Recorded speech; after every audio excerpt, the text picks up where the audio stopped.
Today I'll be reading Deuteronomy chapters 17 through 20 and also Psalms 59 for the one story that leads to Jesus Bible reading plan.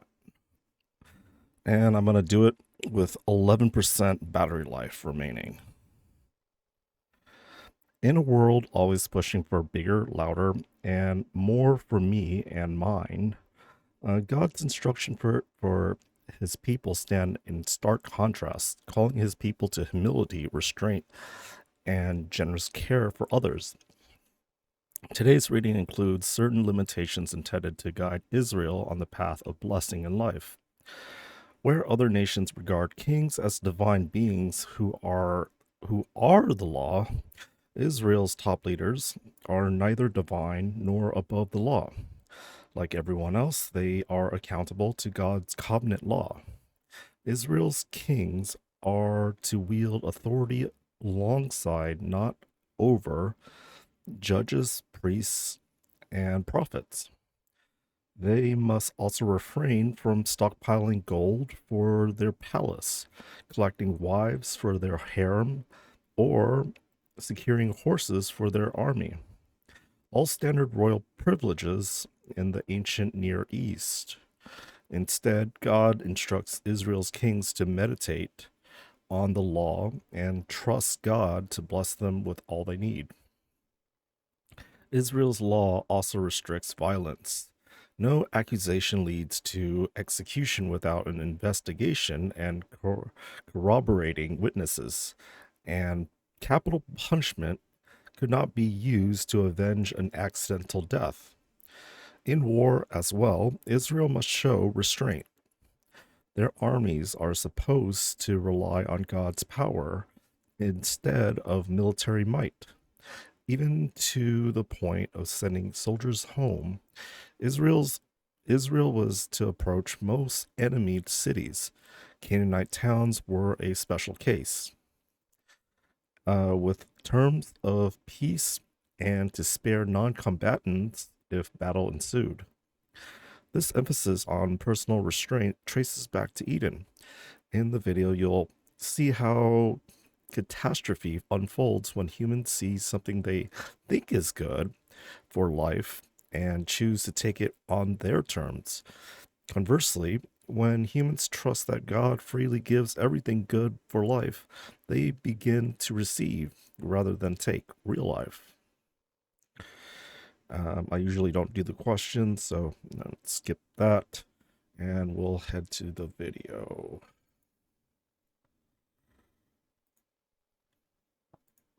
We've been exploring how biblical narratives work, and it turns out stories in the Bible are like any other story. You've got to pay attention to the characters, the setting, and the plot. Yeah, these are the basic tools an author uses to help readers see the meaning and significance of the events. Now, it's time to learn one final skill that will bring all these elements together: how to detect design patterns in biblical narrative. What do you mean by design patterns? Well, the biblical authors have shaped all these elements, character, setting, and plot, to create series of repeated patterns that weave through story after story and tie them all together. When you notice these patterns, you'll see how different stories across the whole Bible have been coordinated to emphasize key themes. This sounds interesting, but how do you know how to find a biblical pattern? Well, biblical authors do it subtly. The best way to catch on is to watch them embed key words and images that link stories together. Take, for example, one of the main themes of the Bible, the complex and tragic human condition. Okay. So let's start at the beginning, where God is making a really good world. Right, 7 times it says God saw that it was good. So those are clearly important words. Now watch. God appoints 2 characters named Human and Life to rule this world on his behalf, and they're told that everything is good for them to eat. Except for the tree of knowing good and evil. So then the humans doubt God, and in Genesis we read, they see that it's good to take this knowledge for themselves. Then we read, they desire to become wise. And then finally, they take what they want. And everything falls apart. This story is about the human condition. And on its own, it's a really powerful story, but the biblical authors don't leave it there. They turn it into a pattern. It happens again with Abraham and Sarah. God brings them into the promised land, promises them a child. But they don't trust God, they get impatient, and we read the same words. They see their Egyptian slave, they take her and do what is good in their eyes. Do you get it? Yeah, the stories match. Then you get to Aaron at Mount Sinai, and we read how he sees and then takes the gold of the Israelites to make the golden calf. Or there's the story about Achan, who sees the gold of the Canaanites. He desires it and takes it for himself. This pattern highlights how one person's temptation can create suffering for many people. Exactly. It's just like the story of Saul, where we read that the Israelites see him. They desire him and take him as their king so they can be like all the other nations. And Saul's reign leads them to destruction. Or there's the story of David, which says that he sees Bathsheba. He desires her and then takes her and then kills her husband. And then David's family starts destroying each other. So you see, it's just one basic theme repeated over and over. These stories are all designed to show the temptation pattern. Which is kind of a downer. But the repetition builds up anticipation. Perhaps someone will come and break the pattern. This is why the stories of Jesus have been designed to carry the patterns forward to their climax. Really? Yeah, like what does Jesus say when he's faced with his greatest temptation to avoid dying on the cross? Not my desire, but your desire be done. So the pattern flips, and you have one person resisting temptation, and his suffering provides life for many. Very cool. Can we do one more? Totally. How about a big one? How God brings humanity through chaotic waters into a new world. It starts on page 1, where God separates these dark, chaotic waters. Yeah, dry land emerges as a home for humans to flourish. Then the pattern reappears with the chaotic waters of the flood. God rescues this remnant, Noah and his family, through the waters so that they can step onto dry land and become humanity 2.0. Now, does that basic storyline remind you of anything else? Oh, right, the famous Exodus story. Yeah, exactly. That's when God saves his chosen people from Egypt by leading them through the waters onto dry land. While Pharaoh and his armies destroyed. The pattern repeats later with Joshua and the Israelites. They passed through the waters of the Jordan into the Promised Land. Yeah, you got it. So now you can see how later biblical authors will project this pattern into the future. Like Isaiah, he hoped for a new Exodus with a new king, leading God's people forward into a new creation. And in this repetition, the nations become the chaotic waters. So you can see how combining all of these patterns brings us to Jesus. Yeah, notice how all the Gospels highlight that story of Jesus going to the Jordan River. He goes into the waters and back out again. His baptism. That's when God announces that Jesus is his son, who will rescue the world from the chaos of our evil and violence by going into death and out the other side. This is why baptism became such a big deal for Jesus' followers. It's about participating in this ancient pattern, going through the waters of death, following Jesus into the new creation. These design patterns seem really important. Yeah, they're actually the main way biblical authors have unified these hundreds of stories together. And every pattern develops a core theme throughout the whole biblical story that leads to Jesus. Great. That's biblical narrative, which makes up over 40% of the Bible. Now, another 30% is made up of ancient poetry. And learning to read biblical poetry is what we'll explore in the next videos.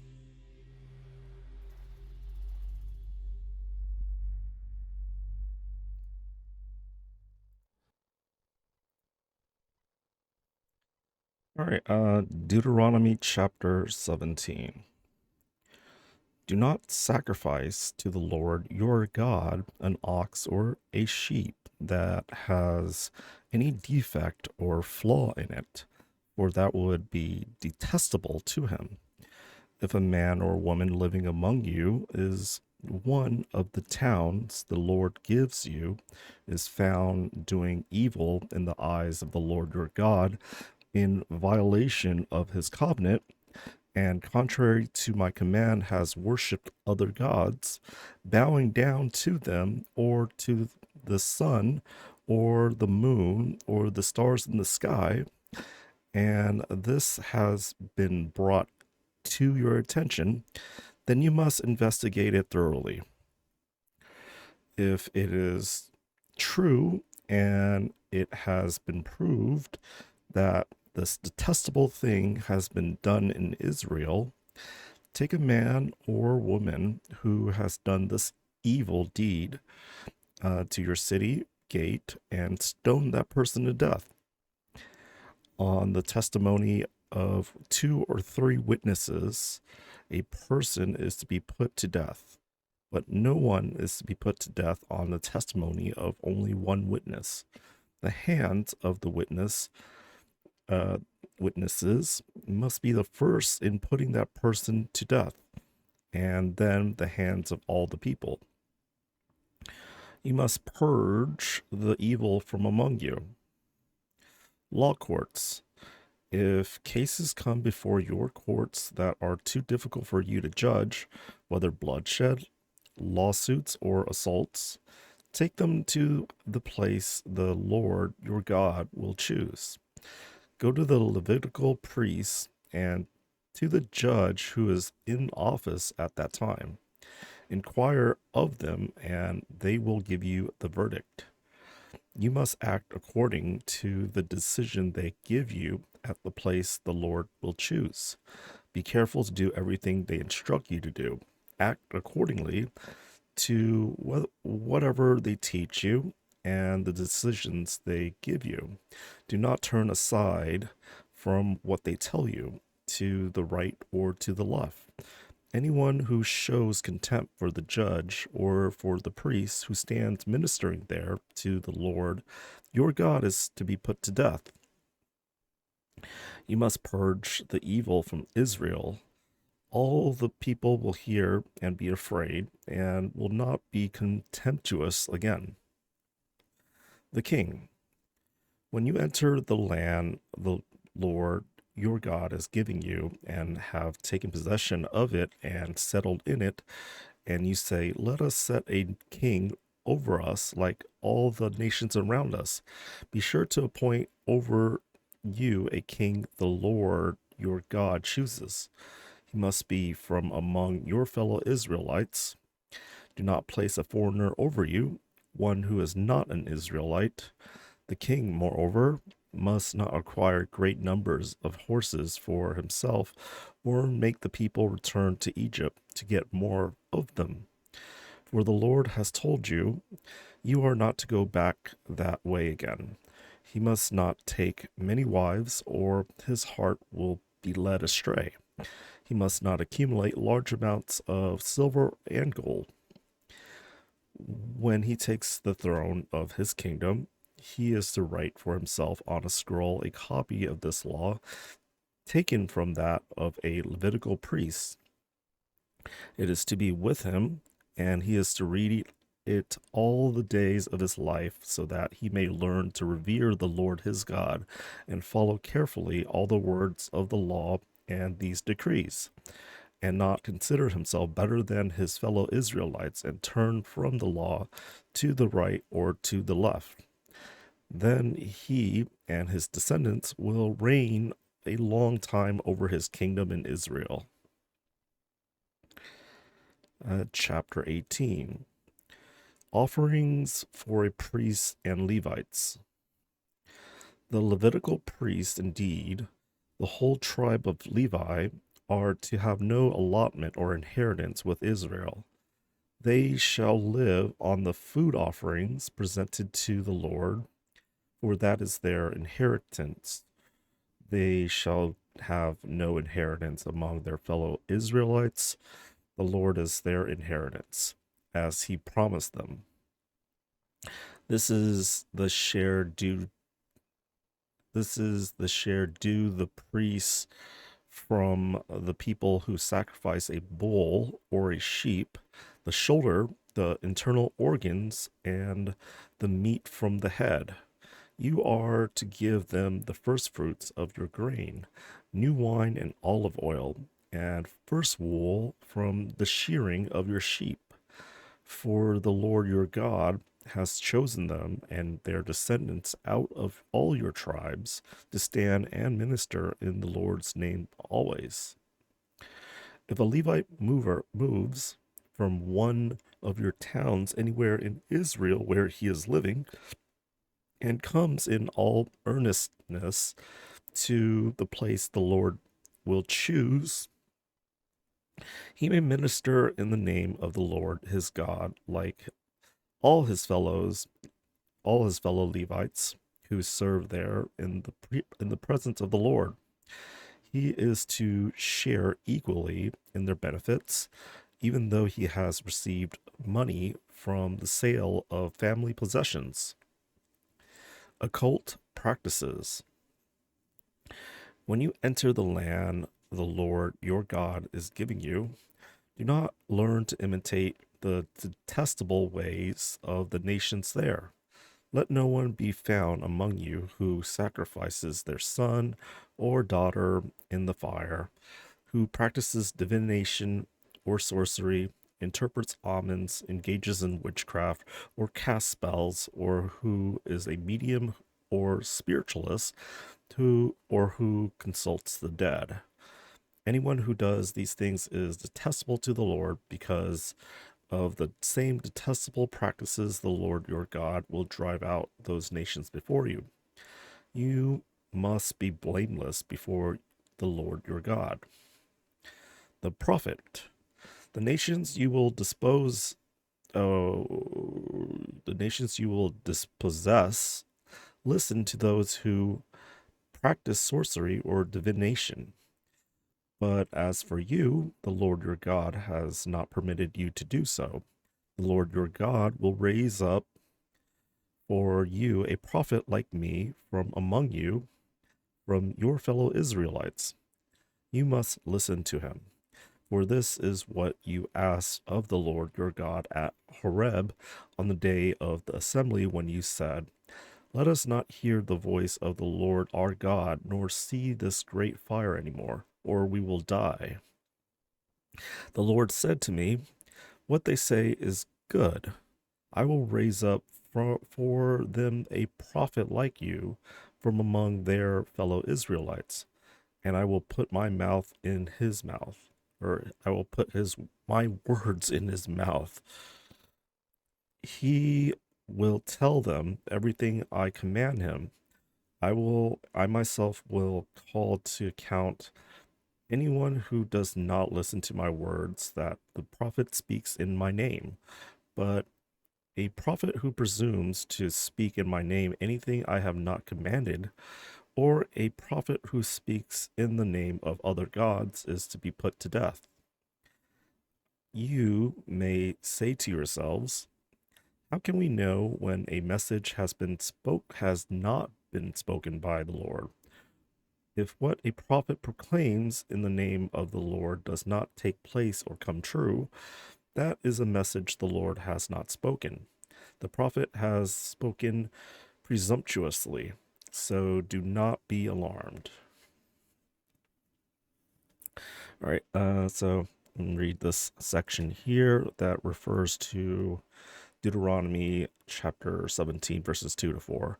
If a man or a woman living among you, contrary to my command, has worshipped other gods, bowing down to them, or to the sun, or the moon, or the stars of the sky, you must investigate it thoroughly. So, uh, worshiping the Creator. Since the beginning of human history, people have tended to focus on creation rather than on the Creator. And while ancient civilizations worship the sun, moon, and stars, these very objects point strongly to a Creator. For example, astronomer Guillermo Gonzalez and science philosopher J. Wesley Richards say it would take a star with the highly unusual properties of our sun, the right mass, the right light, the right age, the right distance, the right orbit, and the right galaxy, the right location, to nurture living organisms on a circling planet. Numerous factors make our solar system and our location in the universe just right for a habitable environment. What's more, the exceptional conditions that make life possible also happen to make our planet strangely well suited for viewing and analyzing the universe and our environment. All of this suggests that our planet may be rare, if not unique, and that the Creator wanted us to be able to explore the cosmos. If the universe had not been made with the most exacting precision, we could never have come into existence, says Harvard educated astrophysicist John A. O'Keefe of NASA. It is my view that these circumstances indicate the universe was created for man to live in. We live in a universe created by God as a means to know Him. God, not the universe, should be the object of our worship.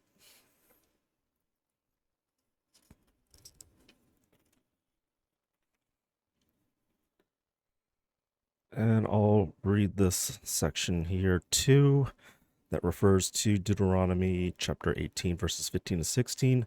The Lord your God will raise up for you a prophet like me from among your own brothers. You must listen to him. For this is what you asked of the Lord your God at Horeb on the day of assembly, when you said, let us not hear the voice of the Lord our God, nor see the great fire anymore, or we will die. Who is the prophet like Moses? In Deuteronomy 18:17 through 18, God told Moses that he would raise up a prophet like him from among the people, someone who would speak God's very words, the promised Messiah. Jesus uniquely fulfills this prophecy. He came from a small town right in their midst, Nazareth, and he spoke to God. He spoke to God's own words in John chapter 12, verses 49 through 50. Jesus says, "For I did not speak of my own accord, but the Father who sent me commanded me what to say and how to say it. So whatever I say is just what the Father has told me to say." In the book of Acts, we discover that Jesus' followers recognized that he fulfilled this prophecy. Peter quotes Deuteronomy 18 to support his case that Jesus is the Messiah. And Stephen quotes Deuteronomy 18 in his speech to Sanhedrin. All right, moving on to chapter 19.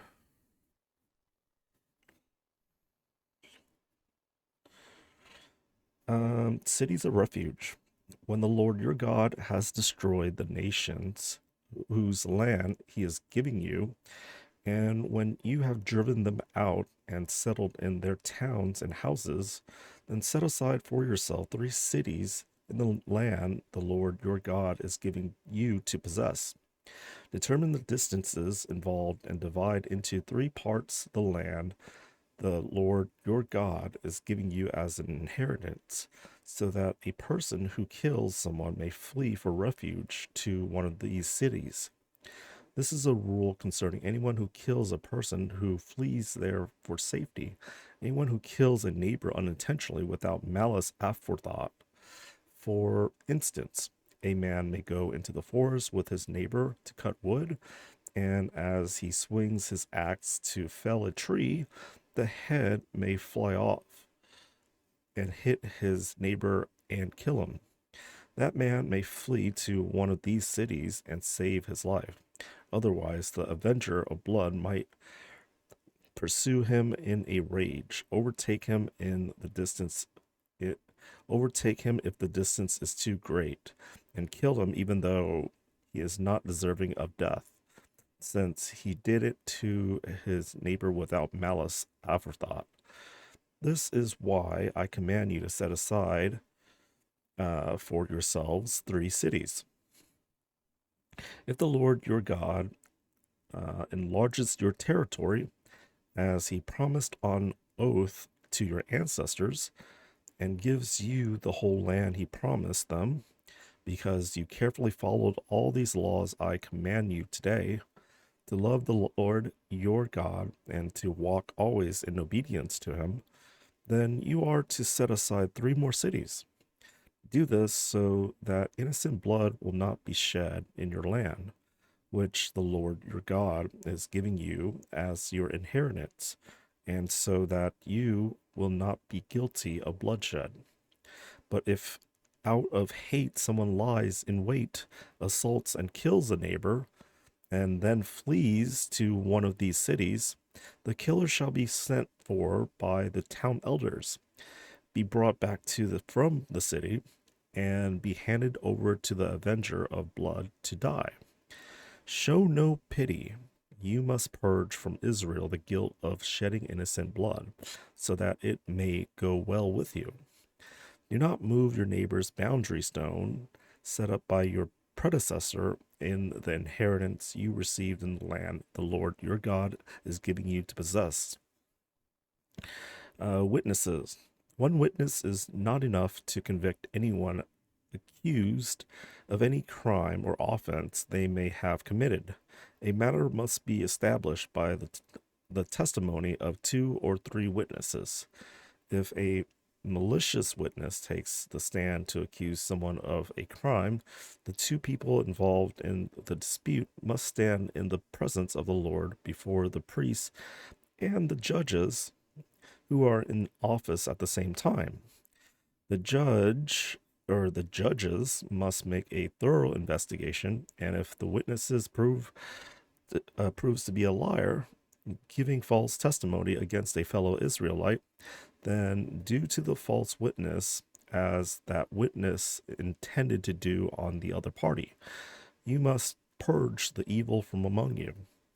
The rest of the people will hear of this and be afraid, and never again will such an evil thing be done among you. Show no pity. Life for life, eye for eye, tooth for tooth, hand for hand, foot for foot. Chapter 20. Going to war. When you go to war against your enemies and see horses and chariots and an army greater than yours, do not be afraid of them, because the Lord your God, who brought you up out of Egypt, will be with you. When you are about to go into battle, the priest shall come forward and address the army. He shall say, "Hear, Israel. Today you are going into battle against your enemies. Do not be faint-hearted or afraid. Do not panic or be terrified by them. For the Lord your God is the one who goes with you to fight for you against your enemies to give you victory." The officers shall say to the army, "Has anyone built a new house and not yet begun to live in it? Let him go alone, or let him go home, or he may die in battle, and someone else may begin to live in it. Has anyone planted a vineyard and not begun to enjoy it? Let him go home, or he may die in battle, and someone else enjoy it. Has anyone become pledged to a woman and not married her? Let him go home, or he may die in battle, and someone else marry her." Then the officers shall add, "Is anyone afraid or faint-hearted? Let him go home, so that his fellow soldiers will not become disheartened too." When the officers have finished speaking to the army, they shall appoint commanders over it. When you march up to attack a city, make its people an offer of peace. If they accept and open their gates, all the people in it shall be subject to forced labor and shall work for you. If they refuse to make peace and they engage you in battle, lay siege to that city. When the Lord your God delivers it into your hands, put to the sword all the men in it. As for the women, the children, the livestock, and everything else in the city, you may take these as plunder for yourselves, and you may use the plunder the Lord your God gives you from your enemies. This is how you are to treat all cities that are at a distance from you and do not belong to the nations nearby. However, if the cities of the nations the Lord your God is giving you as an inheritance Do not leave alive anything that breathes. Completely destroy them. The Hittites, Amorites, Canaanites, Perizzites, Hivites, and Jebusites, as the Lord your God has commanded you. Otherwise, they will teach you to follow all the detestable things they do in worshiping their gods, and you will sin against the Lord your God. When you lay siege to a city for a long time, fighting against it to capture it, do not destroy its trees by putting an axe to them, because you can eat their fruit. Do not cut them down. Are the tree are the trees people that you should besiege them? However, you may cut down trees that you know are not fruit trees and use them to build siege works until the city at war with you falls. All right, moving on to Psalms.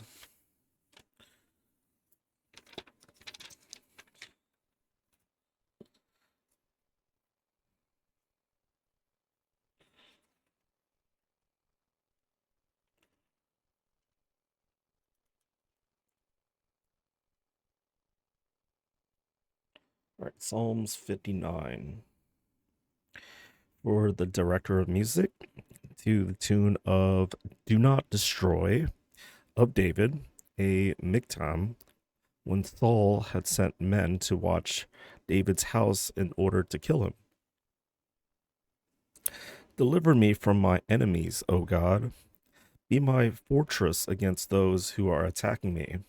Deliver me from evildoers, and save me from those who are after my blood. See how they lie in wait for me. Fierce men conspire against me for no offense or sin of mine, Lord. I have done no wrong, yet they are ready to attack me. Arise to help me. Look on my plight. You, Lord Almighty, you who are the God of Israel, rouse yourself to punish all of the nations. Show no mercy to wicked traitors. They return at evening, snarling like dogs, and prowl about the city. See what they spew from their mouths. The words from their lips are sharp as swords, and they think, who can hear us? But you laugh at them, Lord. You scoff at all those nations. You are my strength. I watch for you. You, God, are my fortress, my God, on whom I can rely. God will go before me and will let me gloat over those who slander me. But do not kill them, Lord, our shield, or my people will forget. In your might, uproot them and bring them down. For the sins of their mouths, for the words of their lips, let them be caught in their pride. For the curses and lies they utter, consume them in your wrath, consume them till they are no more. Then it will be known to the ends of the earth that God rules over Jacob. They return at evening, snarling like dogs, and prowl about the city. They wander about for food, and howl if not satisfied. But I will sing of your strength. In the morning I will sing for your love, for you are my fortress, my refuge in times of trouble. You are my strength. I sing praise to you. You, God, are my fortress, my God on whom I can rely. All right, that's it for day 59 of the one story that leads to Jesus Bible reading plan. Cheers.